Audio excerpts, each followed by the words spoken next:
The Tangenetic podcast is aimed at a mature audience. It contains themes that are not appropriate for all listeners. Please note that we're not experts and just three guys talking about crap that interests us. Listener discretion is advised.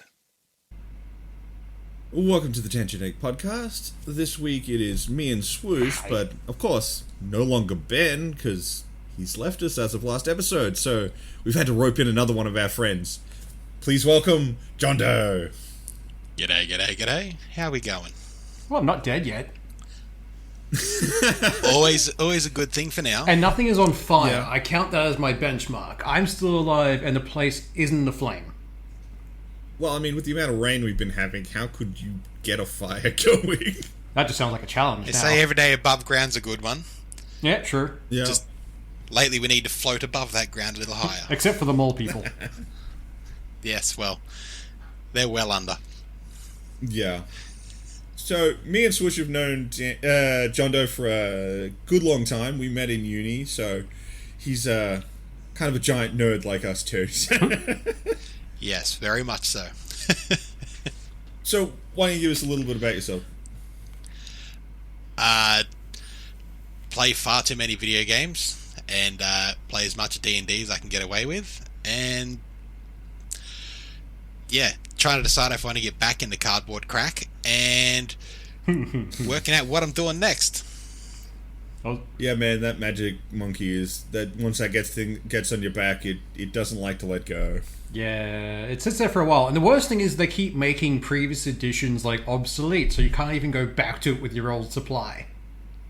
That depends. If you get into Commander, which I did, yeah, that's not a thing. Well, that's good. It'll let you go all the way back to Alpha. It never rotates out sets. It just gets bigger. I like that. That's pretty fun. Although there were some broken things in Alpha. Yeah, but they're not as broken as they used to be. True, they have new broken And things. there is a ban list. It's not very big, but it does exist. But yeah, there's no rotate out. Like if you get into Magic and you get into Commander, yeah, your cards are good forever. Nice. I got offered a deck of Commander, and it was for free. And they say the first taste is free, and before you know it, the black lands are crawling under your skin. So I'm trying to avoid that at the moment. I don't think my wallet would forgive me. Well, I'm just gonna not think about the like 3 decks I have, most of which contain black. I normally run black-green, but hey. I have a black-green deck. I got black-green, black, and a black-blue-white? fair. Yeah, black-blue-white. I always went pure colors for a while, like just pure red burn deck. 'Cause I'm just gonna sit here behind a wall of 1/1 creatures and just throw pebbles at you. Eventually, you'll die. It doesn't work as well in Commander when you've got 3 other people against you, all of which having 40 life who you need to take out. Yeah, that is true. Although Doing 1 damage a turn's not very efficient. one of our friends from uni years ago had a pure blue deck, and he lost friendships from that. No one likes the blue part. Oh, it was Never. Ugh. it was horrible to behold, but at the same time, it was so much fun to watch him destroy someone. Especially, we went to a very nerdy uni. So we went to a university for animation, programming, and like game design and multimedia. So there's a bunch of nerds.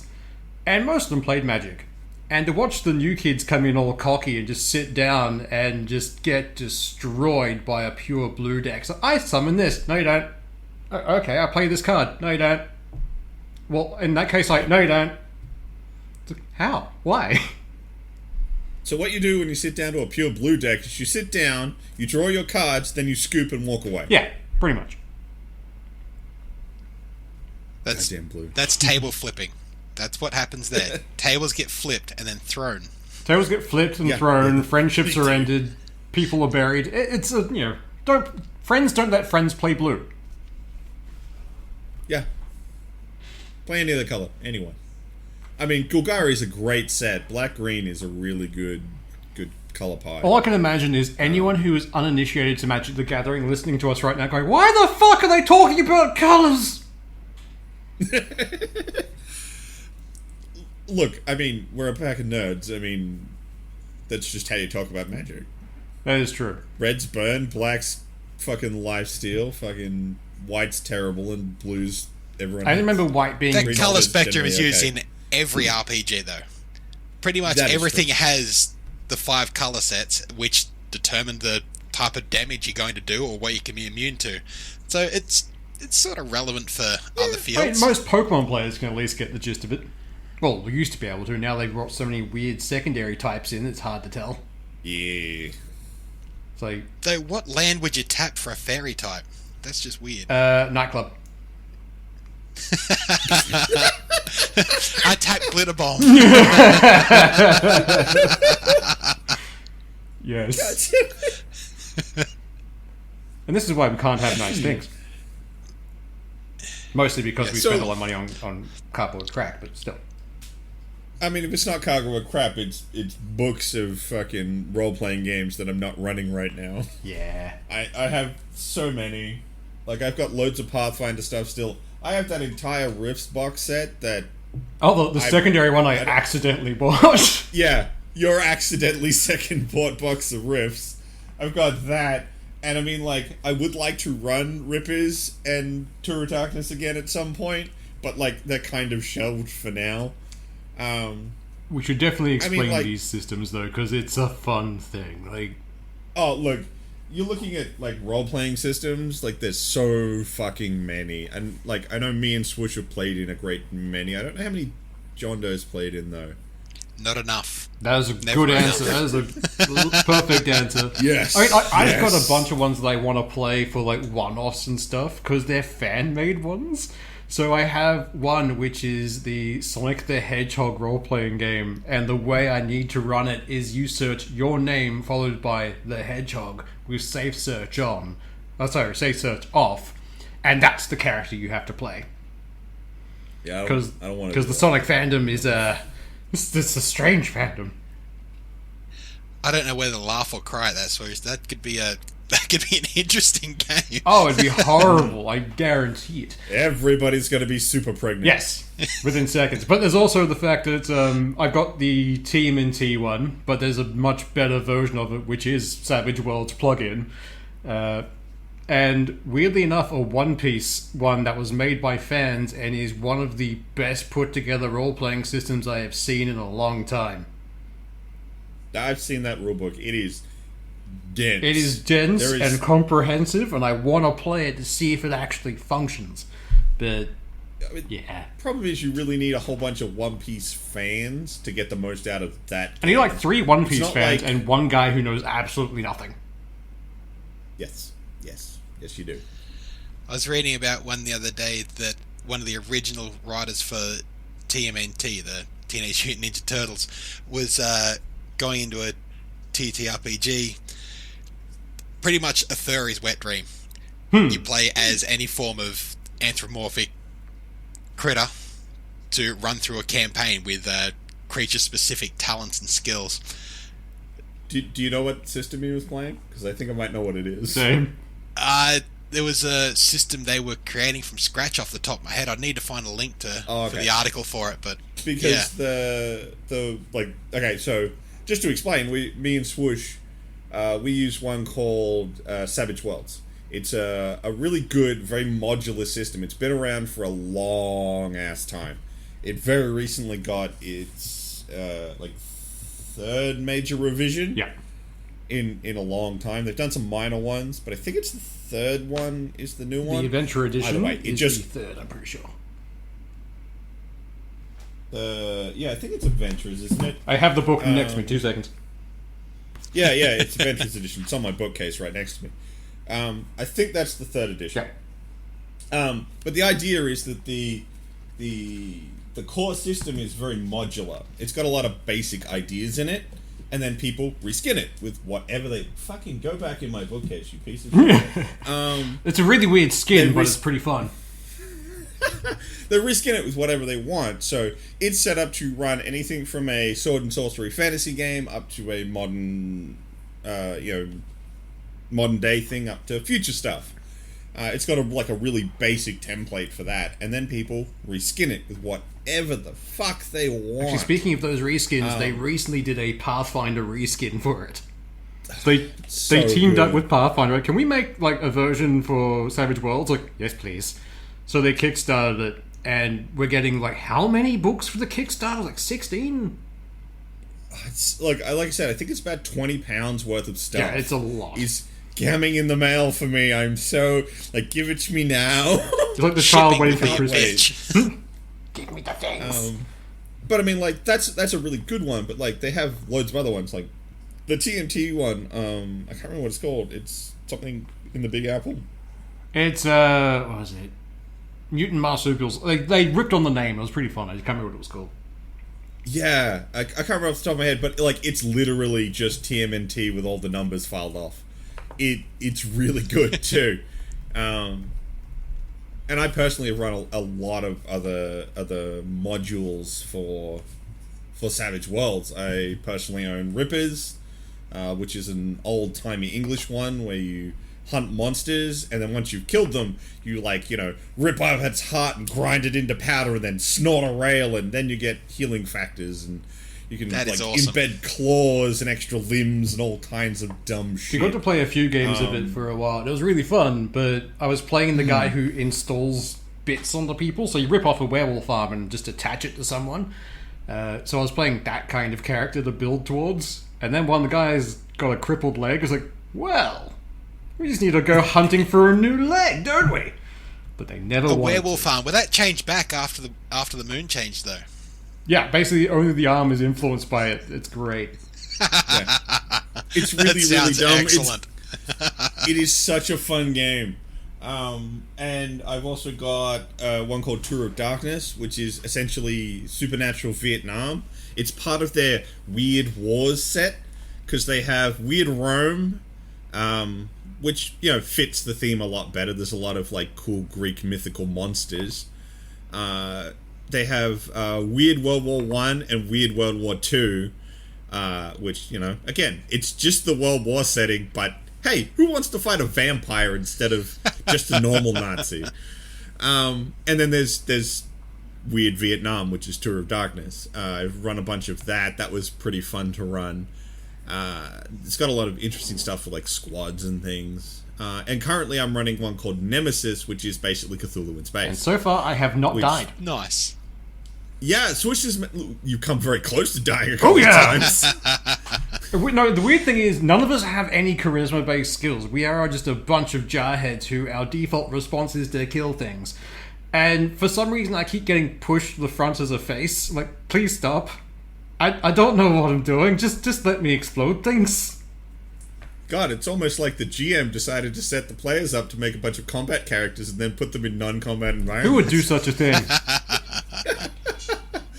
Look, it's mostly because you guys tend to just use your charisma stats to bypass so much We do. stuff. I thought it'd be interesting to see what would happen if it's you've got to get creative. And guess what? You guys got fucking creative. It's great. Yeah, no, we had to... We were told to go and get, a bunch of people from a space station to come down and join the army as conscripts, because, they're in debt. So we get up there, but we can't find any of them. We realise a local kingpin has been buying up all the bounties. So our default response was, well, we're just going to have to take down this crime boss, aren't we? No in between. We just went straight from 0 to murder within seconds, and it was great fun. That is the way. That's Tabletop 101. Yeah, but they didn't even kill him. I thought I did. To be honest, I shot the guy in the head and kicked him down a 4-story building, and he survived. So it's just, now he has a vendetta. If he ever finds this guy again, he's just gonna sit there and mess with him before finally killing him. Gotta confirm the kill, man. Yeah. Shit. We didn't have a lot of time. We had just destroyed a building and a few other things, so we had to run. But They were trying to, they'd gotten to the guy, they'd got him pinned, and they were like, okay, so we need a way out. So we're gonna, just push the wall out, and it'll just be enough that there'll be a hole so we can escape. I think Matt, so in Savage Worlds, on your dice roll to succeed, you need to get a 4 or better. That's it. To succeed. Every time you get 4 again, it's called a raise, so it's more powerful. It's like rolling the 20. But the dice explode. So long as you roll the maximum number on the dice, you keep rolling. Now remember, he needed a 4 to get this. He rolled something like a 38. yeah. So the entire half of the building So- just gone. Instead of the wall just like sort of opening, like he peeled the side of the building off. That sounds amazing. Yeah. But So yeah, that's why they had an open space to be like shoot in head, kick down hole. and the way that system works is a bit different to D&D, which D&D is a lot of pluses and base D20, that kind of stuff. But Savage Worlds works on different kinds of dice. So your attributes, for example, they all start at a D4. Then at character creation, you put points into them to make it a D6, or make it a D8, or a D10. But you still only need to roll a 4 and above. So if you get up to a D12, it's like, right, cool, I'm rolling a D12, I have the potential to get way above a 4 and get all these raises, and that kind of thing. Same with skills and other stuff. It's really interesting. That sounds very, very cool. Points buy for rolling dice. I like it. Yeah. And the thing that like even Swish has started bringing into some of his other games is a thing they have called the bennies system. Every character has a certain number of what they call bennies that they can spend during gameplay, and you can either spend them to re-roll dice. I believe you need them for soaking wounds. So when you take damage, you can perform a soak roll to just not take a wound. Certain feats need them as well to activate. Yeah. One of my feats in the other... new game is basically I throw a grenade and a creature that's bigger than me will eat it then explode.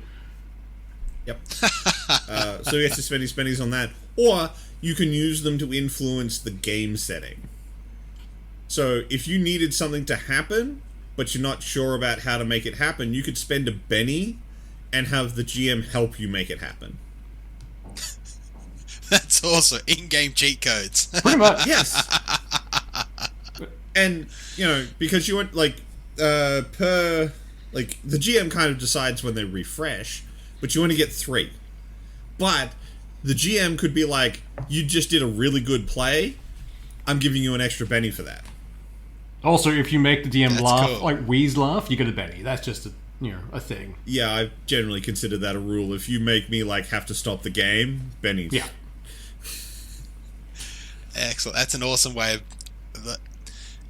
of earning and fucking spending. I really like that system. That's pretty cool. Yeah. It also lets the players interact with the story a bit more, where they can start shifting things around, and it's pretty fun. Be as much as the world as the DM. Yeah. Be able to affect the world around them a little more instead of react to it. That's I really like a that. lot more cooperative storytelling. Yeah. That's very cool. Which is probably exemplified by a game I played in, I didn't run, called Necessary Evil. And I want this. I absolutely believe this would be John Doe's game. So, here's the setup for the game. Yep. A bunch of aliens turn up on a version of Earth that has superheroes. And they're like, dude, these superheroes are fucking dope. We gotta meet all of them. They're amazing. So they get all the superheroes together, and they're like, dude, you guys are great. Shoots all of them. Yeah. All the superheroes get killed. Oh, Yeah. I love it already. So, what you do is you play supervillains who are trying to kick the aliens off the planet because they keep getting in the way of my bank heist. Yeah. Oh, Also, It the whole has thing of nothing to do with... the only person who gets to rule this mud ball is me. I'm So it sold has already. Yeah. I am It sold. has nothing to do with altruism on the player's part. Their whole goal is fuck them off so that we can go back to being villains. We're now villains with no superheroes in the world. Oh, Yeah. I am sold on this. See, that's so the hard. exact point I got to when I was sold as well, and I was almost in with the character before the game went under. Unfortunately, our DM was having some mental problems and had to take a break. I had a really fun character built though. It was a demon who could possess people, but because of the way possession works in that system, they would always know they'd been possessed. So I could rifle through their memories and do whatever the hell I wanted and get information. But at the end of it, he would just always carry a sidearm nearby. It's like, right, I'm done with this one. Bang. Move on to the next one. Excellent. So in this setting, I played a character who he had lots of multi-action, and he could deflect bullets, and he could jump super high. So his entire shtick was jump into a pack of guys, turn into a blender, slice everybody up, and then if anyone shot at him, he'd just, like, ping it away. You go full anime in that system. It's great. Like, we had lots of, like, one of the thing that I think exemplifies my character the most. Like, he was a bit of an unhinged nut job. There was a scene where I was trying to get rid of it. We were being tailed by some guys. I managed to stealth around, get in the back of their car, wait until they got it up to top speed, then murdered the both of them, so the car would crash. I, of course, was ready for it, and so it survived completely unharmed. Got out of the car, and the GM's decided he just wants to add a little flavor to the scene. So this car's crashed into, like, an apartment building. So he's had, like, a child walk out with, like, a teddy bear going, "Mommy, are you there?" At which point, I've just looked at the GM and gone, I pull out a knife. I hit. I do max damage. No witnesses. Every so often At you need which to play point a the villain GM... game. I know, right? And Necessary Evil is amazing. I have had insane amounts of fun with this system. It also it hooks into the Superpowers companion book for Savage Worlds, which is hands down the best Superpowers book I have ever And read. it just got an update. Like, yeah, we both backed it too.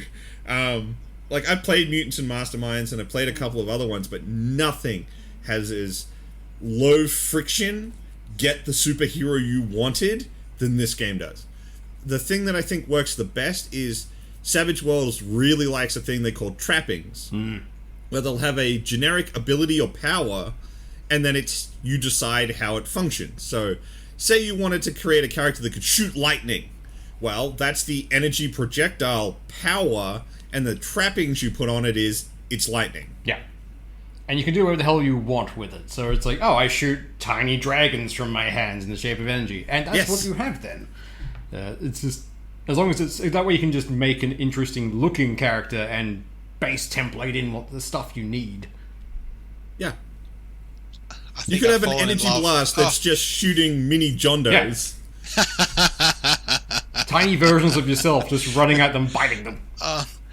And then there are, like, advanced things you can do with the system. There's a system they have called power stunting, where you spend a penny, and then you can take all the points you spent on one power, and so long as you can justify it, you can use another power that you don't have at the level of points that you can put into it. So there was a scene in the game where we'd been thrown into a big fighting pit. And the GM, to his credit, had talked up the big monster we were about to fight really well. It was actually super on our power level. We totally could have taken it, but he absolutely made us fear this thing. So I've been like, okay, I need to do something big so that we can get past this monster without dying. And I've gone, okay, so what I'm going to do is I'm going to do a power stun. I'm going to take all the points I put into leap, and I'm going to put them into super strength, theming it around my legs so that I can, like, stomp the ground and, like, create an earthquake. I put all my points in leap in, which is my main superpower, which means I've gotten a stomp that is capable of kicking a tectonic plate. So I've done that. At which point the GM has to roll for how big the earthquake is. Our GM rolled it and went, oh no, fuck that, that number's too low. And rolled it again. I love it. Overpowered is your starting point. Yeah.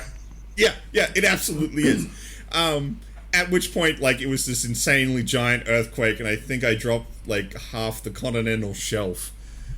We popped off the Ring of Fire, like the United States from the, East Coast, all the way back to Ohio, dropped into the ocean. This game also had one of the best explanations for, like, interactive storytelling, I think, that I've heard from Seth in these games, which was the McWars. Oh, yes. Okay, so, a little bit of context. When we were continuing the game after this was after the big earthquake thing I did. We were going to go attack a dude, and he was on his own little, like, mini Vegas he'd set up in Ohio, because now it's waterfront. So that's, of course, where the new spring break's going to happen. So the GM got us to design this whole strip. So we went, like, corporate as shit with it. So we started by having, we had two hotels that were rivals. And they were the Presidential and the Confidential. The confidential's like next to the presidential, and it's on a cliff. So what we did is just off the cliff and down one level is the sort of love hotels and stuff like that, which we of course called the Lewinsky. We had like this whole big strip which had like the the Power Age recharge zone. We had the McMecca, which was an area that just had every different regional McDonald's in it. I do want that though in real life. I know, right? A McDonald's UN. I'd still rather it called the McMecca. Yeah. They had their own their own McDonald's themed battleship. I think Pornhub had a big dick shaped blimp. Well, that is a Goodyear blimp. I think we set up some kind of like camp area near the hotels. So what we did is we were trying to get into this facility because it was guarded by these demons and these aliens, and we had to create a distraction. So we got one of our hackers to fly Macca's themed drones into the area that was occupied by the Hungry Jacks company. That'd be Burger King for anyone in America. And so it created this kind of little conflict between the corporations, and we used that plus a big fight we brewed between the campground and the guys living at the staying at the hotel to kick off what we ended up call the big corporate wars, where we had the what were they? The Mook Marines, who were a bunch of tactical Marines, except all their uniforms are done up in the same colours as Ronald McDonald. Because like at that point they all have their own PMCs. We didn't really design a lot of stuff for Hungry Jacks because we decided they were going to lose, so we just called them the Hungry Jack-Offs. All the Grenadiers were dressed like Grimace. Nice. We had their stealth, the behind the line stealth guys were all dressed like Hamburger. Because it was such a big fight, KFC set in their what was it, the McChicken Walkers. Chicken Walkers. The KFC Walkers. The KFC Chicken Walkers. And we all got out of there just before the Taco Bell fire suppression team showed up. I do like the fact it was a fire suppression team. Alright. That was just a dumb thing. Like, that had nothing to do with actually the plot of the session or what we were doing. We just designed it in the background and had a whole lot of fun with it. It was the dumbest thing I think I've ever done in a role-playing That game. And the news things you used to do at the start of them, which was at the start of a session, they would do a news reel to try and, time has passed. What's happened since it's all gone to shit? But... yeah. So, it was designed as an in-between sessions thing, so the GM had some time to, design the next big encounter, so we didn't have to skip a session. So what we do is we do these things we call the news, where as players, no banning's required, nothing like that, we could just design stuff for the setting. There was one session where we had to fight a robot, which was called Intellex. Oddly enough, powered by Intel. We beat the shit out of it. The last thing I said to it was should have gone AMD. But we had a whole lot of fun with this, and it was supposed to be a one and done fight. But in the news segments that we were doing between games, we were telling a story about how he'd survived and he was coming back and hunting us. So we basically went, here's a boss that the GM had made that we really liked. We want him back. Nice. You always got to wait for the next generation to come out, bud. So, that was really good. My favorite one is, it turned kind of into a fan favorite within the group, was I was looking for something a little more extreme for the setting. So I essentially made Alex Jones. And I had him, fucking hate one of the other players. He was always talking about trying to kill them and all this kind of shit. And the big point was, after we did this thing on the strip, he of course had a stall selling all these fancy supplements. And I've done this whole little bit about how he was on scene, and he's talking about, look, it was a serious tragedy, so many bullets were fired, so much loss. And so did the store clerk, because he's actually talking about how his supplements are riddled with bullet holes and are spread all over the floor. It was like J. Jonah Jameson on crack. Yeah. I mean, like, there was actually, like, his big thing was, like, he hated mutants and anything like that. And if we'd kept playing the game, the GM had already set it up long term that he was going to turn out to be a mutant. And the way you were supposed to know is that never did you ever see him breathe, but he kept talking. Nice. That's a pretty cool little hook. I like that. This whole setting sounds amazing. It's great. I fucking love Necessary Evil. It is absolutely, hands down, one of the best times I've ever had, and it is an amazing setting. And given that we just got the new Superpowers book, which comes with better bases and vehicles, the next time I play it, I know it's going to be even better. The next thing I want to run is actually Rifts, which is, it's the same skeleton, so it's Savage Worlds. But it's based it has its own setting and everything, but it's a bridging setting. So you can basically be like, right, rifts have opened between time and space and different worlds. So whatever character you want, you have access to. It also means I, as the GM, get to throw whatever the fuck I want at you. It's like, one week, we'll have a zombie invasion, that's fine. Next week, you're versing robot cowboys, good luck with that, have fun. And the basis of that entire game will be, you're a bunch of, people stuck in a really shitty city that you've always hated, and then you stumble across the supernatural when rifts open. You gain a power, and then you're just drafted into the Rift Society. It's like, you have to go into these things and close them. That's your job now. You have no choice. It's that or death. So you could basically have whatever you wanted. You could have a character who turns into their D&D character. So the idea is you have an alter ego, and then you have to transform or take or use abilities and that kind of stuff. So you could have a guy who's like, I had a D&D character in my back pocket when the first rift happened and I got stuck with the energy. So I now have a magical girl transformation into a D&D character. And even more fun is you start playing with the trappings of that. So it's like, it's a really big buff guy who turns into a tiny female ranger.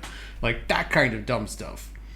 So I want to run that campaign just to see what people do. That sounds like a lot of fun. Yeah. And far too many options to be able to pick anything coherent. Pretty much. And like you're just talking on a base level. Like, the Rift's book setting is rich with content. But because of the way Rift is designed, you can literally take any other Savage Worlds module and be like, I made this character, let's go. I brought this in now. So if you've got another Savage setting you like, you can just bring the character along. It's fine. It's Rifts. Yeah. And it works perfectly because everything is based on the same skeleton. It's the value of Savage Worlds as a setting. Yeah. Although using the same bones means that all these things maybe not 100% work together, but they do quite well gel. And you never really have to learn a whole lot of different stuff to go to a new setting. You just have to learn the setting-specific stuff and move on with your day. Yeah. Although, here's a question for both of you. With Savage Worlds, if you were to build a villain and that kind of thing, what would you build? Because the original one I had built for a D20 game years and years ago, which was Mutants and Masterminds, it was an arms dealer who, his power was being able to store things digitally. So he had a server set up at home, and all he did was store his weapons there and could recall them at any time. And had a teleportation gimmick which let him teleport through landlines only. So he could teleport into an office as soon as he had access to the network. He just couldn't go wireless. That was his only detriment.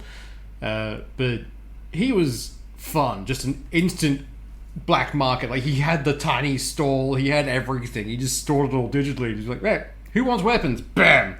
Buy my weapons! And any time they would take people down, it's like, and I'm taking that gun, and I am taking that gun, and ooh, an RPG, and just store them. So he always, A, had weapons, and B, would always have things to sell. Right up until he gets, you are not in a service area. Yeah, pretty much. As soon as you step out of a major city, that was his downfall. I got nothing. The second he left a city and was out in the middle of nowhere, he was done. He couldn't do shit.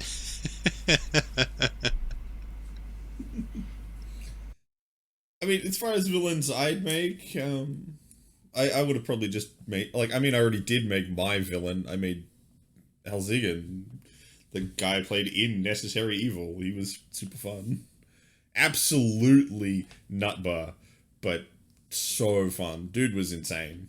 That is true. Although I could see you making Yongo again.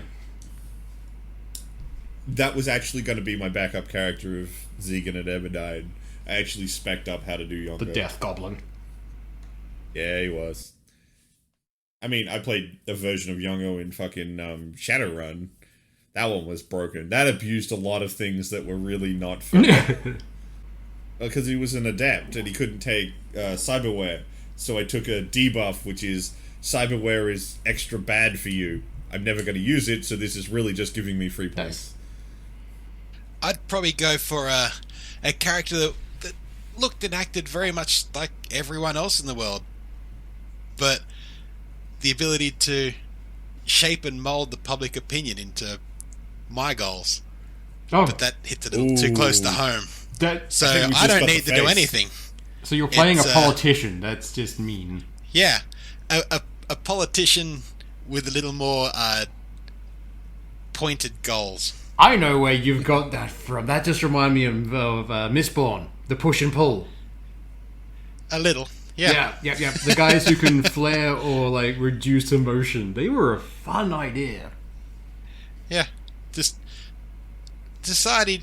What doesn't we go over there? I think this person deserves a bit more money, and funnel that over this way. Oh my god, how bad are those people? Go get rid of them. Can't be trusted. That would be a pretty terrible power. Like, that would ruin some things. You wouldn't need to be on a front line or anywhere near the action. You can get everyone else to do it for you. Yeah. That's Well, that true is the evil. one thing about Necessary Evil. Because of the setting and the way it's built, you can't really play 100% in the back line. You've kind of got to get in there eventually. No, but you could have a horde of everyone else who was pissed off at everything else. You can actually, because of the superhero's companion, you can actually get retainers and like armies under you. It's pretty cool. You could eventually have like just a gang, an actual gang, like a full organization. It's like, yeah, no, I have the foot, and then they run around getting murdered by ninjas. But still, Yeah, I mean, like I said, like I knew the minute we were talking about this stuff, John Doe's game is Necessary Evil. yeah. Yeah, I'm in. I'm in. Anytime you want to run that, I'm in. Well, I do want to run that one, and I need to get into the whole streaming thing, so maybe that'll happen eventually. I'll burn some evenings. I'm up for it. Okay, well, I feel like we need to move on from just talking about role-playing. We have funneled a lot It's of... far too easy to sink time into. Oh, we could sit here for it is. hours. We would just go in circles eventually, but it'd be fun for us. I mean, that's not even talking about like the shit from games I've run that I don't like. Like I have very mixed feelings about. Well, actually, they're not mixed; they're pretty negative about Starfinder, which was the space version of Pathfinder, which is not very good. I mean, I've run a lot of World of Darkness back in the day. I enjoyed setting, because I helped you build a bunch of stuff in that world. Because to be honest, if you leave me and Seth alone in a room, we just end up building D&D worlds. It's a problem. Oh, you mean when we were just fucking waiting in line for the COVID shot? Yeah. We went and got our COVID shots. Both times in the line, we just sat there and thought up entire campaigns for the new Pathfinder Savage Worlds expansion. Because now, monks are viable!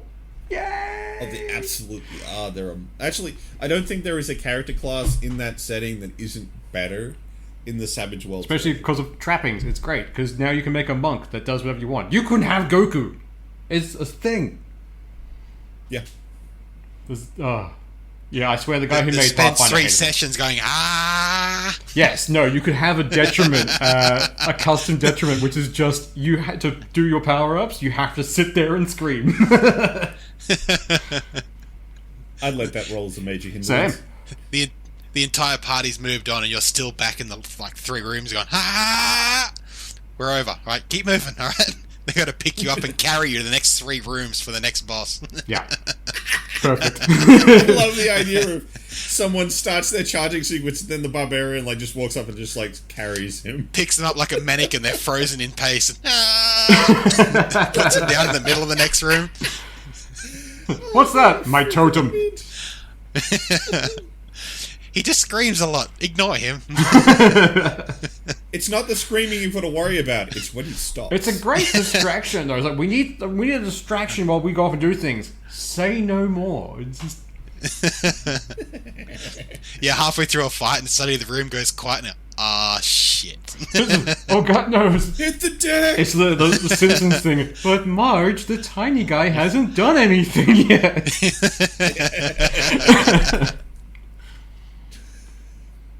Anyway, I mean, like, I feel like I should talk about Morbius because I've seen it now. I have things to say about that. I mean, go for it, but like, I can't help but feel that was an awful lot of money to make a really boring movie. Pretty much. Like, someone was saying recently, I was talking to them, it felt like Matt Smith just turned up to the set with like a bottle of Jack Daniels and just had fun with it, because he's the only good thing in that movie. I don't know what happened in that movie. I think it's just propaganda for Jared Leto's cult at this point, but God knows. Apparently he was a real dick on that movie. Well, he's a dick on apparently every movie, but... Oh, but I mean, like, in that movie, at the start of the film, the main character's on crutches. And because Leto's such a dick, like, I've got to be my character all the time, even when he was off camera, like, oh, we're cutting for a toilet break, he'd walk on the crutches. So it just made everything torturous for everybody else until they finished all the scenes with him in crutches. Yeah, no, It just sounds like someone you want to slap. Yeah. I'm surprised he hasn't been yet. Like, the amount of stories you hear about... it's bad. He's a crazy bunny. I mean, like, the thing I think most exemplifies Morbius is they like, it takes forever to get there, but eventually they get to the bit of the movie where he gets his powers and he turns into Vampire Man. Yeah. They do... The first big action scene is him hunting these, like, dudes on a tanker ship. But they use what I think is a weird mismatch of audio, because they use music that I would expect if the heroes were being hunted by the monster, but it's over the hero who is the monster hunting a bunch of mercenaries. Yeah. It's a very odd choice. But most of it happens off screen, so you don't even get to enjoy it that much. And then the next scene is him in a lab clinically talking about the powers he has. So the first time you even get to see all his powers, it's boring. Pretty much. It's also like, it just hard hits from like, action scene to science talk. And it's boring science talk. It's not even proper Marvel science talk, which is like animated and fun, and there's holograms. It's a guy on a whiteboard. Like, we need the next step of the MCU where they redo Blade and just sort the whole thing out, be done with it. Didn't they... Vampire Hunter just cleans it up. Yeah, that would be good, actually. I'd be okay with that. And bring Wesley Snipes in, just so he stands in the background going, No. I was in this. I want Wesley Snipes as just a random vampire that gets murdered. He already had his best cameo in What We Do in the Shadows. Yes, true. As part of the Vampire Council, Skyped in as the Daywalker. That was a great movie. Side note, have you seen that show, Dan? No, I have not, but I believe I will be looking it up. That It got awesome. a couple of spin-off shows. There's a spin-off movie coming called We Are Wolves, which is the werewolves from it, and I can't wait for that to come out. But then there's a spin-off which was... what was the paranormal one? Wellington Paranormal? And it's the... that show is... It's just a bunch of random small-town cops dealing with the paranormal, and just... It's so much fun. That they actually they have very low budget for the show, but it's very good. I still think their aliens are some of the creepiest I've ever seen, and it's mostly because they're blurred. Yeah, no, why did they blur it though? Like they show it and like it's mostly their top torso, but at about crotch height, it just blurs for no reason. It's like, but why? It's a well-hung alien. Yeah. I mean, that's what I'm assuming, but like that just makes it more terrifying. There's a whole bunch of aliens in this cornfield with apparently like forearm long dicks. Yeah. They don't have legs. They just got two massive dong. Oh, well, it's in Paranormal is really good. But What We Do in the Shadows is absolutely amazing. It's a TV show. I think I don't know if it's a sequel. I can't actually remember, but it's based off the movie of the same. It's basically a side story because it's based in the US as opposed to New Zealand. Yeah, but it's absolutely fantastic. The characters are all like. There's a bit where one of the dudes gets into a beef with the werewolves because they've been coming into his garden of topiaries, all of which are designed like to look like the vaginas of women he's fucked. His prized one is the one that looks like his mother's because he came out of it. Yeah, it's a very strange TV show. All I can think of there is, we want a shrubbery.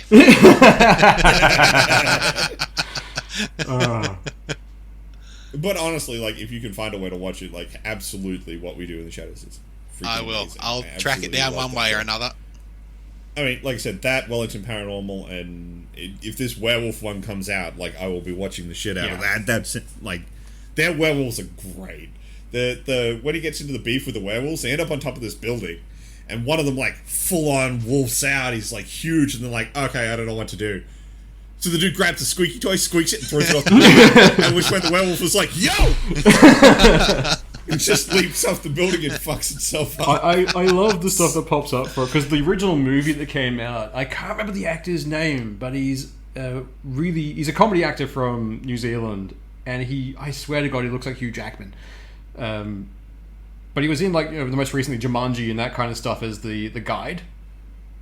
I can't remember his name, but he plays their pack leader, and the entire time he's just a wonderful human being. So it's like, one of them starts swearing at the vampires because they have the long running feud. So, hey, what are we? He's like, werewolves, not swearwolves. That's right. And he's just like den mothering them. So at one point, it's like, what are you wearing? He's like, I'm wearing my jeans. Well, you're gonna transform and rip them now, aren't you? It's like, oh, I didn't bring my my sweatpants. Like, well, now you've lost your jeans. And like, chaining themselves to treat. It's just so much fun. That's why I'm keen to see more of We Are Wolves, because he will be the one in it. I'm like, I'm in, done. Absolutely. That sounds perfect. Oh, it's so good. God, I wish there were more TV shows like that out right now, but it's a pretty dry time right now. I mean, like, I'm willing to put our spoiler alert up for this episode because, like, I've got some angry things to say about Halo. Yeah, that's fair. Because their newest episode it's bad.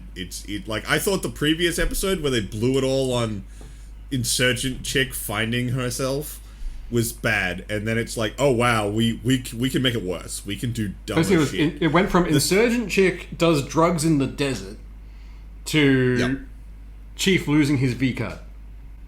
And I still say that's not the most egregious thing in that episode. Yeah. It's stupid, but it's not the worst. There were definitely some... Because for me, it's actually the scene after it that pisses me off way more. At what point are they going to step onto a Halo?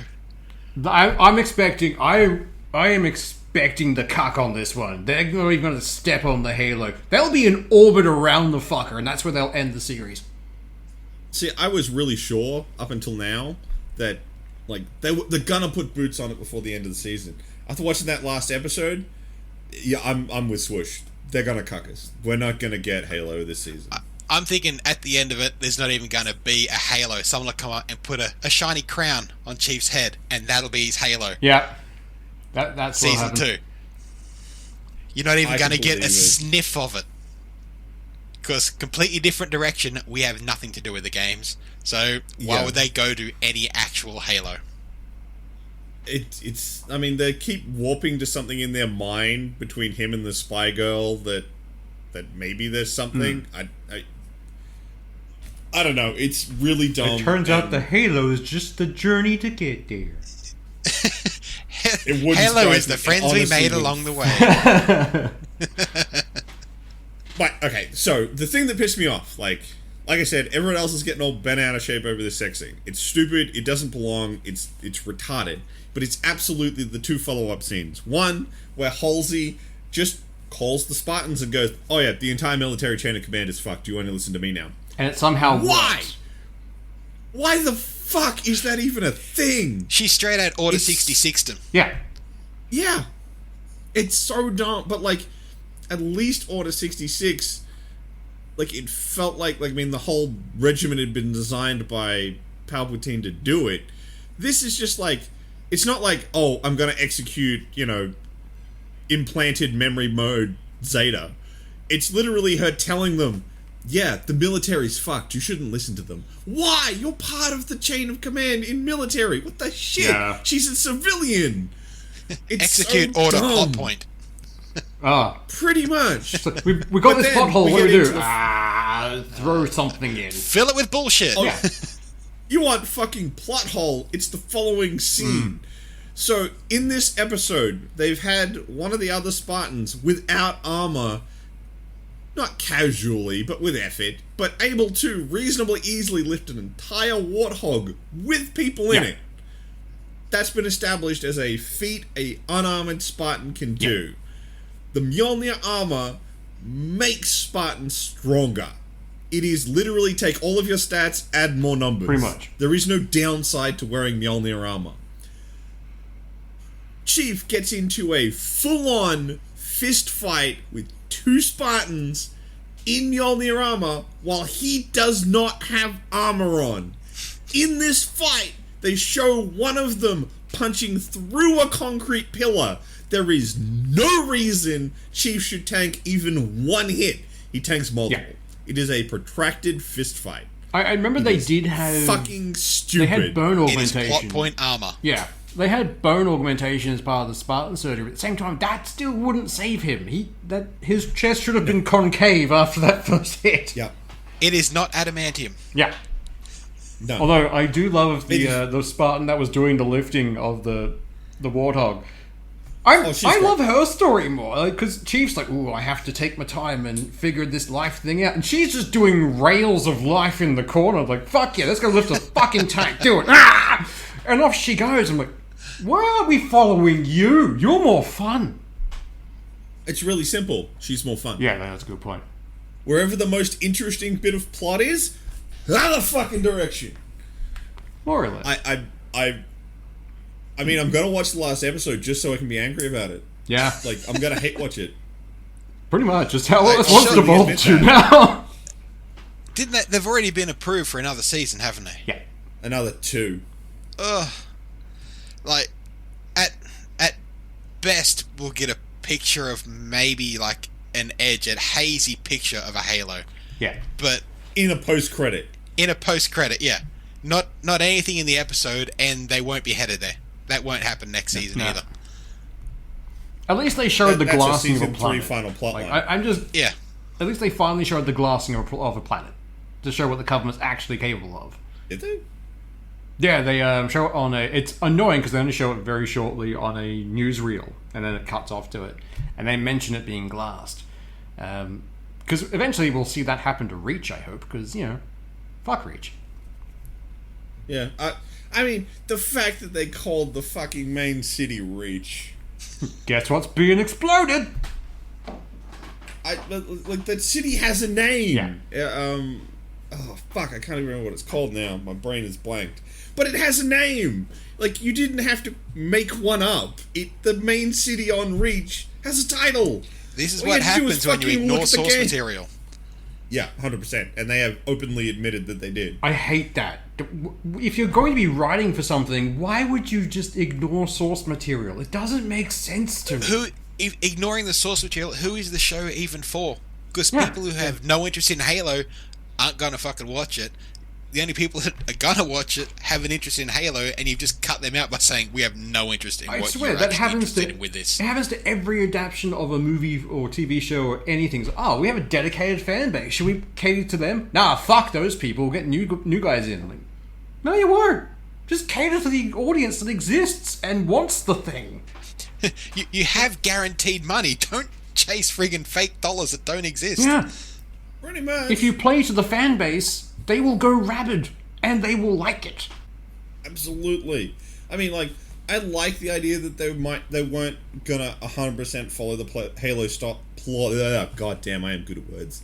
I actually wasn't that bothered that they were gonna do their own thing, major plot-wise, because you either do the exact story, or I'm gonna be pissed about it.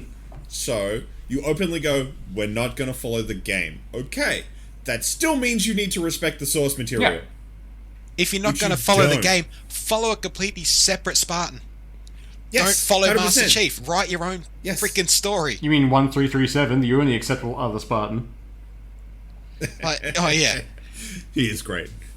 but it's But like there's plenty of space to write something else in the setting. particularly where it is like we're on Reach, so it hasn't been glassed yet. So there's still other Spartans out there. You've got options. Yeah. Yep, 100%. Like go off and do other things. Like write another epic story. That people are like, oh, I wish there was a game of this. Not, I wish I was playing the original game. Yeah. Yeah. I'd even take it with the original As bare graphics. bones Yeah. as bare bones as that original game was, like, it's fucking Shakespeare Oh, yeah. compared. Back when the story was very simple and straight lines. Like, what do we want to do? Kill the aliens. Like, well, okay then. Aliens bad. Kill the thing. Deal. I can understand that plot line. Third alien shows up, hates everybody. Alright, kill everybody. Got Yeah. it. And then I eventually went and Here's a read new the enemy book. type. That's all you got to do. Like, the original book for The Fall of Reach was amazing. I liked that book. It was good fun. Yeah, it's a Oh, really yeah. good book. Like, The original books, like there's like four from the originals, like when the games first came out, Yeah.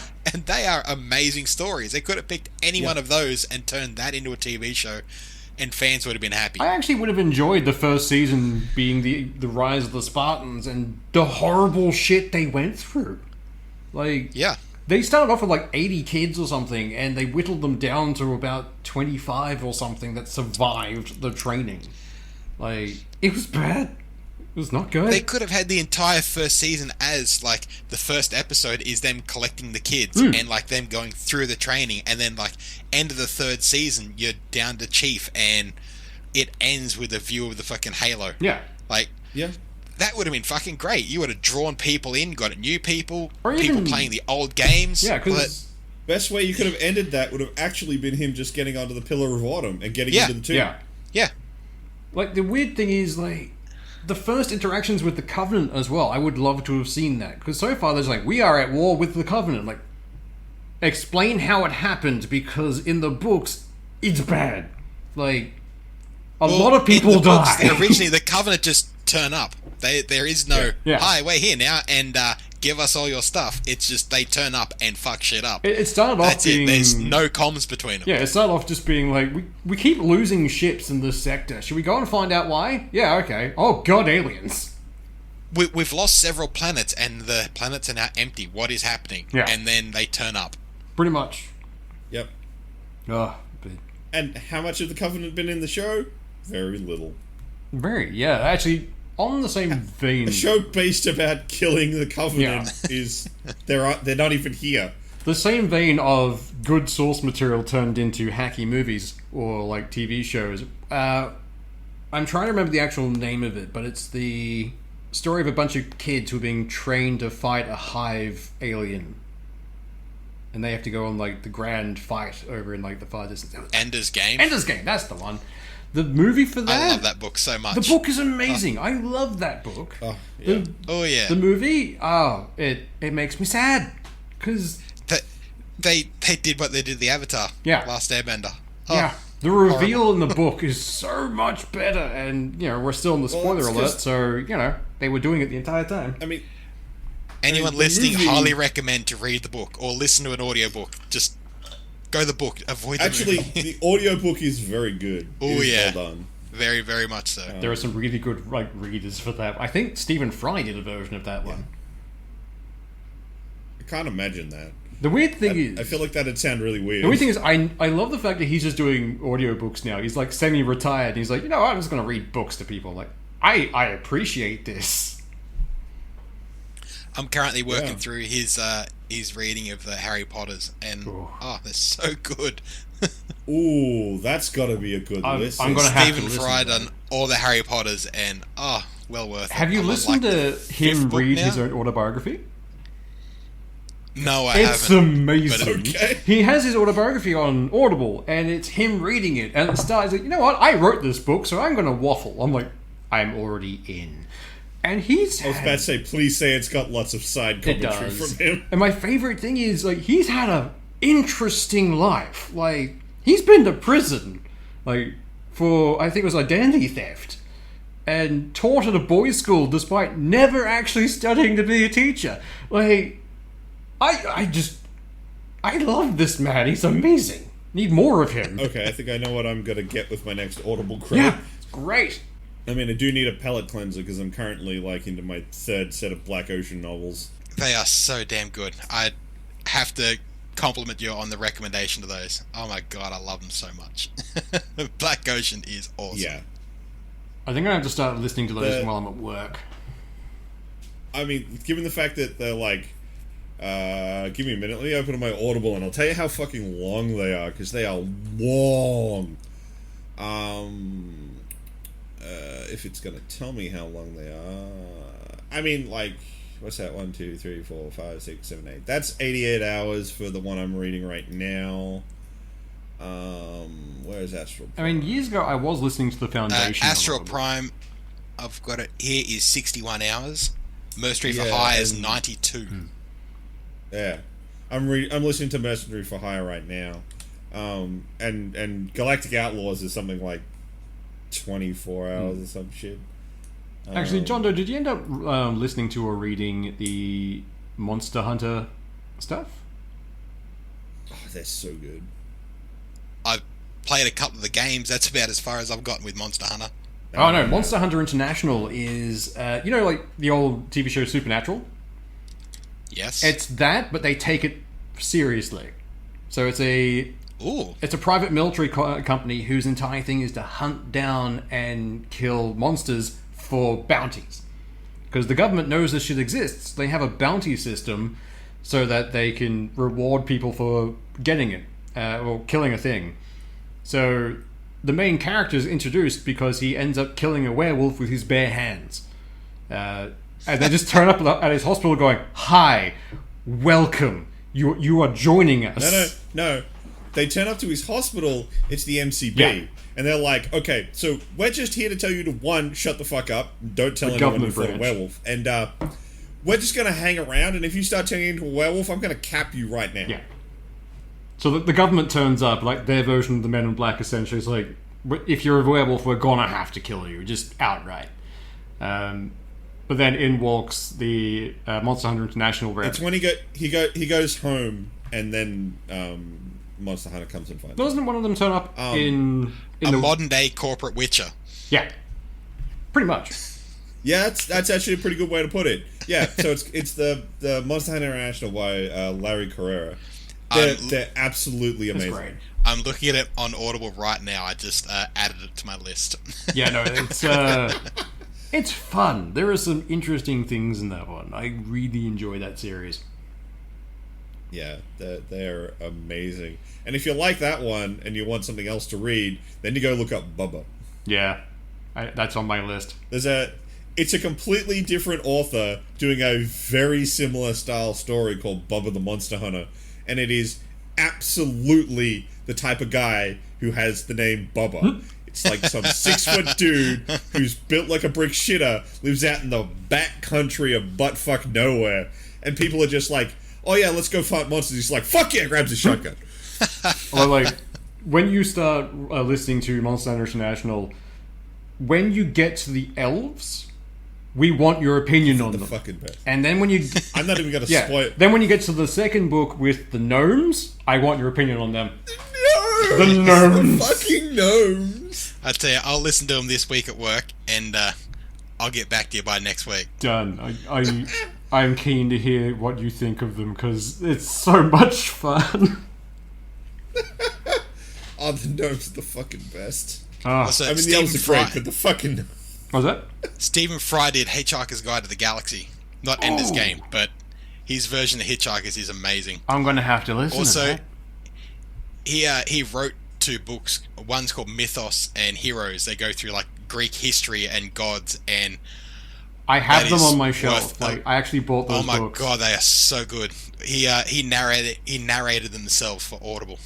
Ooh, And so good. I'm gonna have to get those because I need more of Stephen Fry. I used to like sit there and repeatedly watch QI QI. because in the background it's just so much fun, and then And you learn shit. Yeah, you learn the weirdest stuff. It's from funny it. as hell, and you learn stuff. Yeah, it's great. But